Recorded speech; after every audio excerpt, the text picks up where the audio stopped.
Good morning and welcome back. And congratulations. As you can see, the Eurodollar shot through the top border of the triangle, triggered our buy stop, converting into a buy order, and hit our take profit at the top. So that's a fantastic result, and I just love seeing these things in the morning when I wake up. When you leave a trade overnight and even a pending order and you wake up and it's turned into a profit, it's just a fantastic feeling.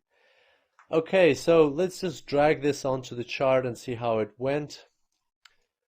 Here, you can't even really see it because it happened all so quickly within the space of 1 hour. So that's where we entered into the market. That's where our buy stop order was triggered and converted into a buy order, and then the price kept going up and triggered our take profit, and we got our revenue.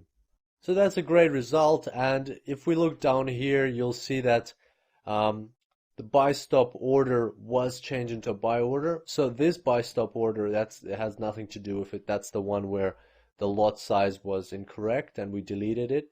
So here our buy stop order was triggered and changed into a buy order, and then the take profit was reached and we got our profit of $13.64.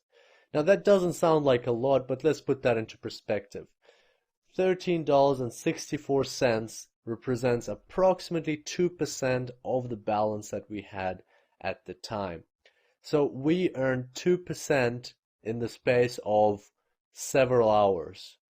That's incredible when you think that banks will only offer you a couple of percent, maybe 4 or 5% maximum on your savings deposit for a year. That's 4 or 5% in a year, whereas here we were able to make 2% in just a space of a few hours. So I'll let you think about that.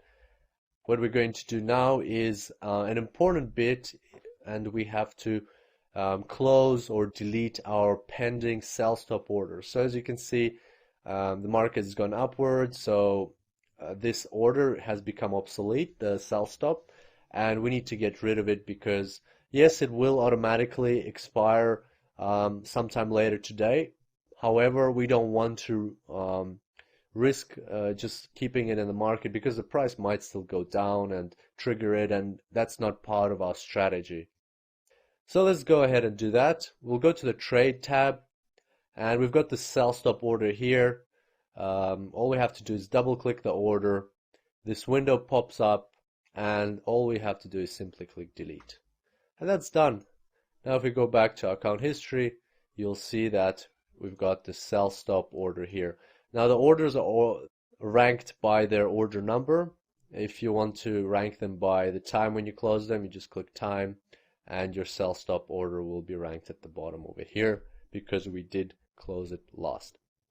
Alright, so that's all for today. Just to sum up, in the previous tutorial and in this tutorial we saw how to use buy stop and sell stop orders, which was important. We learned how to modify them, how to delete them, and just generally how to use them in combination to create this kind of burst out strategy. And also we worked with the triangle, a very simple yet powerful feature on the Forex market.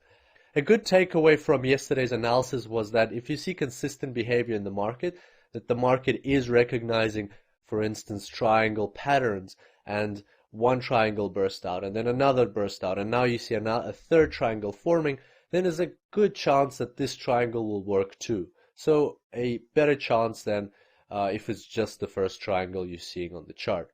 And that applies across all types of figures or all types of indicators that you might be using on Forex market, and that just means that the market is in that type of phase and all of the participants are also looking for those same patterns or figures or indicators. I'll leave it at that. We had a great trade and now it's time to move on with the day. By the way, if you haven't yet left a review, please do. I would really like to know what you think about this course. I look forward to seeing you on the next tutorial, and until then, happy trading.